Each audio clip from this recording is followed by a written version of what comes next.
A nice planting of annuals is an easy, inexpensive way to add some color to your home landscape. And we have a small garden bed that we've prepared here today that was started last year. In fact, in the background we have some cannas that actually overwintered here in Stillwater. And last year they got to be about 5 feet tall, made a great backdrop for annual beds, and so we left them there. We let the old growth die down, plus added some heavy mulch on top, and surprisingly they made it through the winter. We dug around and found one of the rhizomes from last year. And I've got one here that survived. It's nice and firm, and that's an easy way to tell if you have some cannas that you didn't happen to get dug last year, to check and see if they're viable for this year. Dig up one and check to see if it's nice and firm, nice white color. This has some very strong buds on it and nice fleshy healthy roots. Now if parts of it are rotted, such as the end right here, you might want to either cut that off or dust it with a little bit of fungicide to help that heal over. Otherwise, just leave them where they are and they'll probably come up just fine. Now, by having mulched this garden heavily through the summer, our soil stayed wet a little longer. And that's one thing you might want to be careful about. We talk all the time on the show about mulching your gardens, but this time of year, you want to get that mulch off and let that soil be drying out so you can work it up nicely. Now, in preparing the soil for a flower bed, you want to do pretty much the same type of soil preparation as you would for a vegetable garden. You don't want to till the soil when it's too wet, or you'll end up with very cloddy soil. Also, you want to add plenty of organic matter, whether it's compost or manure, peat moss, or what have you, to help prevent crusting over and help hold some moisture during the summertime.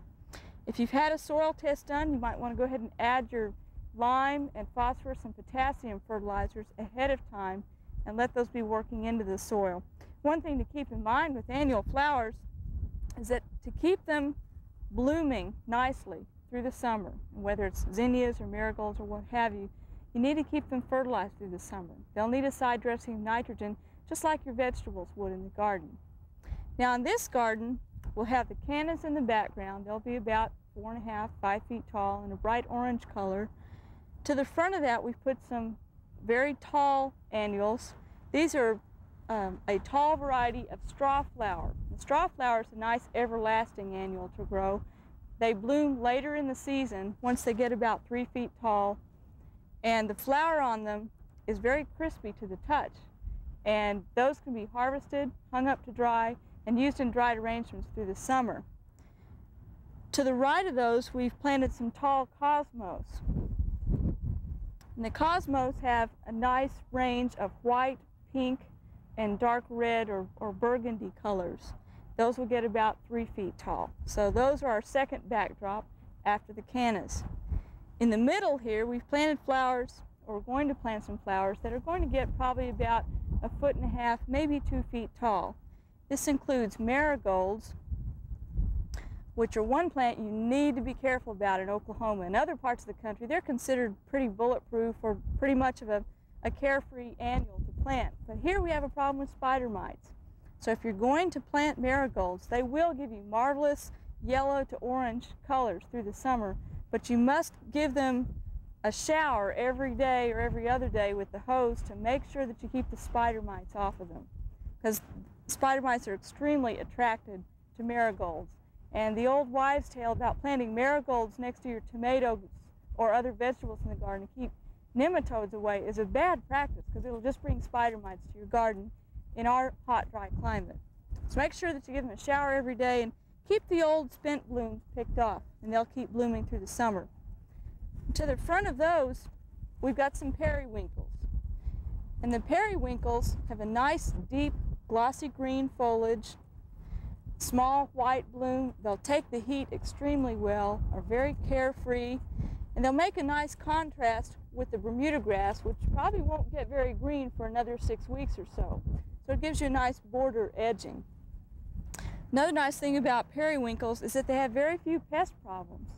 And so they're a good annual to plant in the garden, even if you want, say, a mass of color. If you want a solid white blanket of flowers, the little bright eye variety is excellent for that.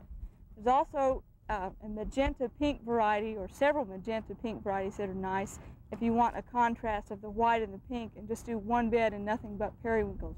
Again, they're very carefree, very pest-free, and they love the heat. Now, in talking about selecting varieties of annuals, you need to be careful. I mentioned in the background that we were planting some tall straw flowers. These will get to be about 3.5 feet tall.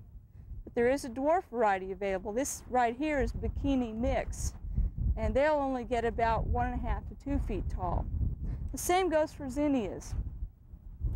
We have planted in the bed some standard size zinnias.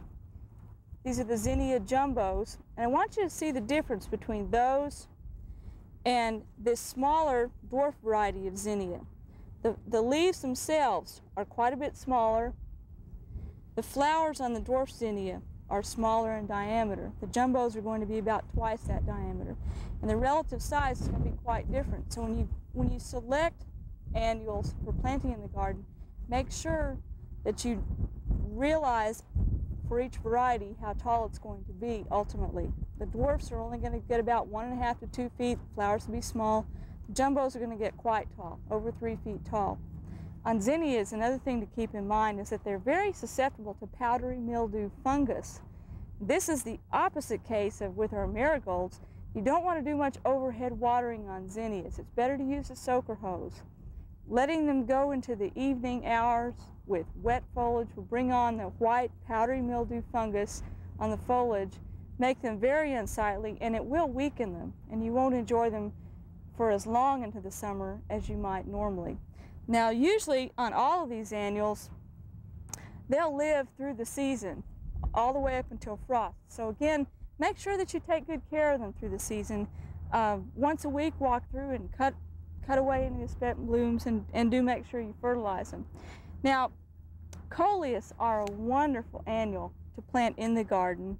And even though in the house, as a house plant, they live throughout the year, they are not frost hardy.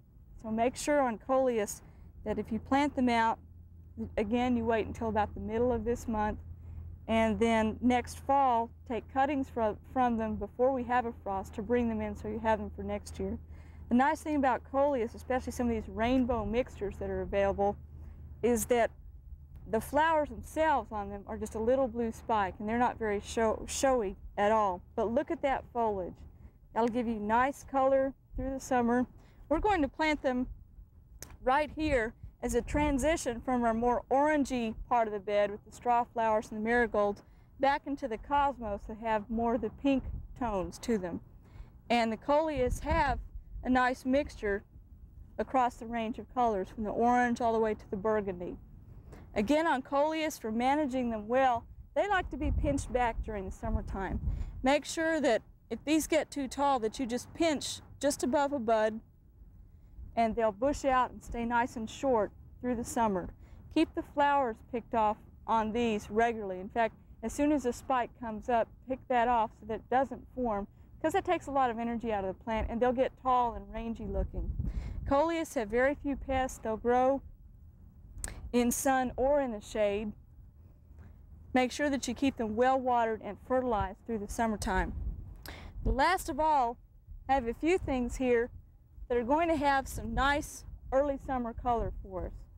In the background, I have some dwarf sweet peas. I wish you could smell them. The fragrance is just heavenly. And they have a nice, clear range of colors in the lavenders and pinks, reds and whites. Now, the dwarf sweet peas will burn up as soon as we get some hot weather in, say, mid-June.